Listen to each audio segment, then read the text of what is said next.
Xin chào mọi người, lại là Sang đây. Hôm nay Sang mời mọi người cùng mình bắt đầu một hành trình đặc biệt, khám phá những khu bảo tồn thiên nhiên đẹp nhất thế giới. Từ động cổ châu Phi, rừng rậm Nam Mỹ, đến vùng băng giá Bắc Cực, mọi nơi là một tuyệt tác của tạo hóa, ngôi nhà của vô vàn sinh vật quý hiếm. Khi hiểu và yêu thiên nhiên, chúng ta sẽ có ý thức bảo vệ nó hơn, bởi thiên nhiên là nguồn cảm hứng, là nơi chữa lành tâm hồn. Hãy chuẩn bị một tâm hồn rộng mở, một trái tim yêu thiên nhiên để bắt đầu hành trình này nhé. Đừng quên chia sẻ cảm nhận của bạn về những vùng đất sắp ghé thăm ở phần bình luận. Serengeti, Tanzania, vùng đất của những cánh đồng bất tận và cuộc đại di cư vĩ đại. Hàng triệu linh dương đầu bò, ngựa vẫn vượt qua đồng cỏ và sông đầy cá sấu, tạo nên dòng sông sự sống kỳ vị. Đây là nơi Big Five, sư tử, báo hoa mai, voi, tê giác, trâu rừng, sống tự do giữa thiên nhiên hoang dã.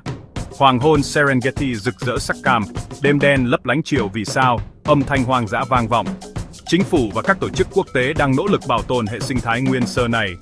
Serengeti, biểu tượng của sự sống hoang dã châu Phi, hãy một lần đặt chân đến để cảm nhận sự vĩ đại của thiên nhiên. Rồi châu Phi chúng ta đến Nam Mỹ, rừng mưa Amazon lá phổi xanh của hành tinh. Amazon là hệ sinh thái đa dạng nhất thế giới, nơi cử 10 loài sinh vật thì có một loài sống ở đây. Từ khi vết sặc sỡ, báo đồm, cá heo hồng đến hàng triệu loài côn trùng, Amazon là kho báu của sự sống. Khu rừng này hấp thụ lượng lớn CO2, giải phóng oxy, điều hòa khí hậu toàn cầu. Bảo vệ Amazon là trách nhiệm của cả nhân loại. Mỗi cây bị đốn hạ đều ảnh hưởng đến bầu không khí chúng ta hít thở. Cuộc sống nơi đây gắn liền với văn hóa các bộ lạc bản địa, những người sống hòa hợp với thiên nhiên hàng ngàn năm. Tuy nhiên, Amazon đang bị đe dọa bởi nạn phá rừng, cháy rừng, khai thác gỗ trái phép. Mỗi phút trôi qua, diện tích rừng Amazon biến mất tương đương nhiều sân bóng đá. Nhiều khu bảo tồn, vườn quốc gia và các hoạt động du lịch sinh thái có trách nhiệm đang được phát triển để bảo vệ khu rừng. Amazon là biểu tượng của sự sống, sức mạnh và sự mong manh của thiên nhiên. Bảo vệ Amazon là bảo vệ tương lai của chính chúng ta. Hãy cùng lan tỏa tình yêu và ý thức bảo vệ lá phổi xanh của hành tinh. Tiếp theo, chúng ta đến Yellowstone, Mỹ, vườn quốc gia đầu tiên trên thế giới nơi sức mạnh của lòng đất hiện diện rõ nét. Yellowstone nổi tiếng với các mạch nước phun, suối nước nóng rực rỡ sắc màu, đặc biệt là Old Faithful và Grand Prismatic Spring. Địa nhiệt tạo nên những cảnh tượng siêu thực như bước vào một hành tinh khác. Đây cũng là nơi bảo tồn động vật hoang dã bò rừng bison, hươu sừng tầm, gấu xám, chó sói, biểu tượng của miền Tây nước Mỹ. Việc tái du nhập loài sói đã giúp cân bằng hệ sinh thái, là bài học lớn về bảo tồn. Scene quần đa dạng, thung lũng, hẻm núi, thác nước, mọi nơi đều choáng ngợp vẻ đẹp tự nhiên. Mùa đông, Yellowstone chìm trong tuyết trắng, hơi nước bốc lên tạo nên khung cảnh huyền ảo. Quản lý Yellowstone là thách thức lớn, đòi hỏi cân bằng giữa bảo tồn và phục vụ hàng triệu du khách. Yellowstone nhắc nhở chúng ta về sức mạnh tiềm ẩn của trái đất và tầm quan trọng của bảo vệ thiên nhiên. Đây là phòng thí nghiệm tự nhiên khổng lồ, nơi con người học cách chung sống hài hòa với thiên nhiên. Hãy đến Yellowstone để cảm nhận sự kỳ diệu của vùng đất lửa và băng. Rồi đất liền, chúng ta đến Galapagos, quần đảo truyền cảm hứng cho thuyết tiến hóa của Darwin. Hệ động vật ở đây không sợ người, tiến hóa độc đáo rùa khổng lồ, cú đà biển, chim điên chân xanh, chim sẻ Darwin, mỗi loài thích nghi riêng với từng đảo. Galapagos là nơi bạn có thể đi bộ cạnh sư tử biển, ngầm rùa khổng lồ, chứng kiến quá trình tiến hóa ngay trước mắt. Hệ sinh thái biển cũng phong phú cá mập đau búa, cá đuối, rùa biển, chim cánh cụt xích đào. Tuy nhiên, hệ sinh thái mỏng manh này đang bị đe dọa bởi loài xâm lấn, biến đổi khí hậu, ô nhiễm nhựa. Chính phủ Ecuador áp dụng quy định nghiêm ngặt, du khách phải đi cùng hướng dẫn viên, không chạm vào động vật, giữ khoảng cách an toàn.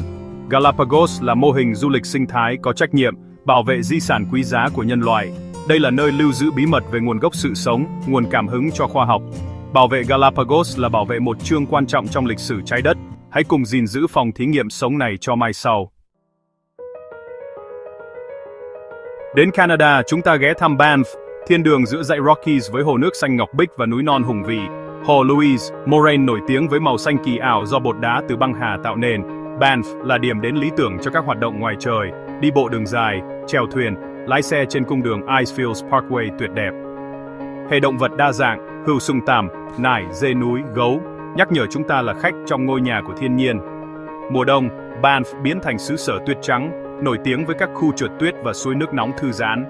Thị trấn Banff và Lake Louise nhỏ xinh, nép mình giữa núi rừng. Banff đối mặt thách thức cân bằng giữa phát triển du lịch và bảo tồn hệ sinh thái. Các cầu vượt, Hầm chửi cho động vật là minh chứng cho nỗ lực bảo vệ thiên nhiên.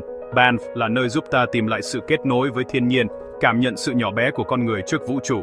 Nếu đến Canada, đừng bỏ lỡ Banff, nơi hội tụ vẻ đẹp hùng vĩ và thơ mộng. Cùng lần xuống Great Barrier Reef, Úc, rắn san hô lớn nhất thế giới có thể nhìn thấy từ không gian.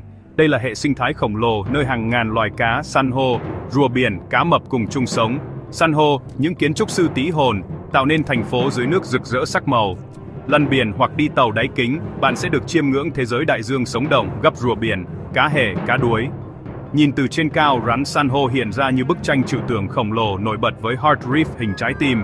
Tuy nhiên, rắn san hô đang bị đe dọa bởi hiện tượng tẩy trắng do biến đổi khí hậu, ô nhiễm, sao biển gai. Các nhà khoa học, tổ chức bảo tồn và chính phủ Úc đang nỗ lực phục hồi, kiểm soát và bảo vệ rắn san hô. Du lịch được quản lý chặt chẽ để giảm tác động xấu. Mọi người đều có thể góp phần bảo vệ rắn san hô bằng những hành động nhỏ giảm khí thải, hạn chế nhựa dùng một lần.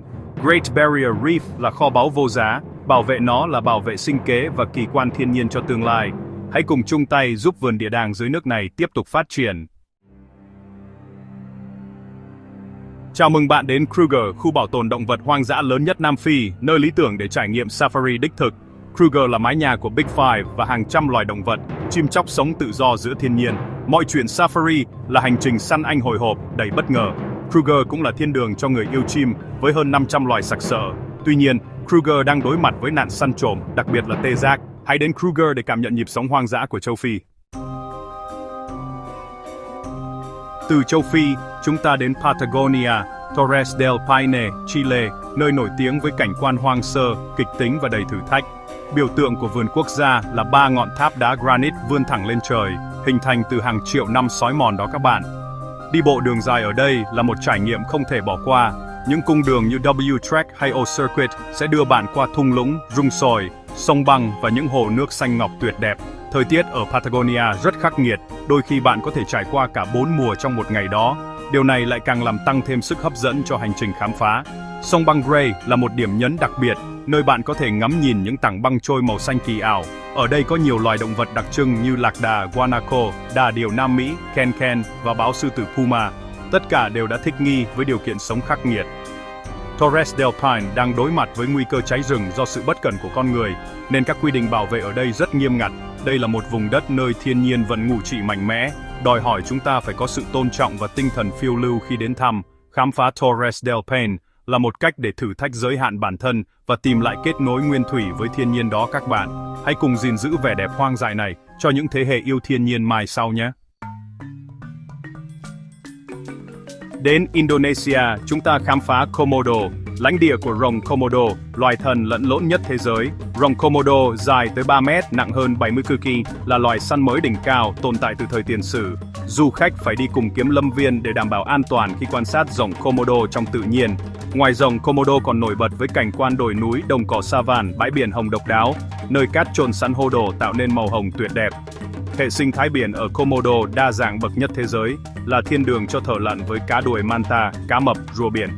Bảo tồn Komodo là nhiệm vụ phức tạp, vừa bảo vệ rồng Komodo, vừa bảo vệ hệ sinh thái biển trước áp lực du lịch và đánh bắt cá.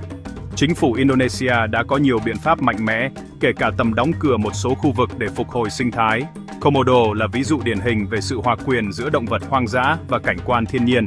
Khám phá Komodo là hành trình tìm hiểu về sự thích nghi và tầm quan trọng của bảo tồn. Hãy cùng bảo vệ lãnh địa rồng Komodo, di sản độc đáo của thế giới. Điểm dừng chân cuối cùng của chúng ta là Svalbard, Na Uy, một vương quốc băng giá của gấu Bắc Cực. Ở Svalbard, bạn có thể dễ dàng gặp gấu Bắc Cực ngoài tự nhiên, thậm chí số lượng gấu ở đây còn nhiều hơn cả người nữa đó. Scene quan ở đây thì đẹp mê hồn với sông băng, vịnh hẹp và băng tuyết vĩnh cửu. Mùa hè thì mặt trời không lan, còn mùa đông thì có đêm vùng cực và Bắc Cực quang rực rỡ. Ngoài gấu Bắc Cực, ở đây còn có tuần lộc Svalbard, cáo Bắc Cực, hải mã, cá voi nữa. Tất cả đều đã quen với môi trường khắc nghiệt này rồi. Thị trấn Longyearbyen nhỏ xíu nhưng đầy màu sắc là điểm khởi đầu cho những chuyện phiêu lưu khám phá vùng đất này. Svalbard còn có một điều đặc biệt nữa là hầm hạt giống toàn cầu. Nơi đây lưu trữ hạt giống của hàng triệu loài thực vật, giúp bảo vệ sự đa dạng sinh học của trái đất trước những thảm họa toàn cầu. Nhưng mà, Svalbard đang bị ảnh hưởng rất nặng bởi biến đổi khí hậu. Băng tan đang đe dọa sự sống của gấu Bắc Cực và cả hệ sinh thái Bắc Cực nữa. Svalbard là một lời nhắc nhở cho chúng ta về sự mong manh của thiên nhiên và tầm quan trọng của việc chống lại biến đổi khí hậu. Bảo vệ Svalbard chính là bảo vệ sự cân bằng của cả hành tinh chúng ta. Hãy cùng nhau hành động để giữ gìn vẻ đẹp băng giá này cho các thế hệ mai sau nhé. Hành trình khám phá những khu bảo tồn thiên nhiên đẹp nhất thế giới đã khai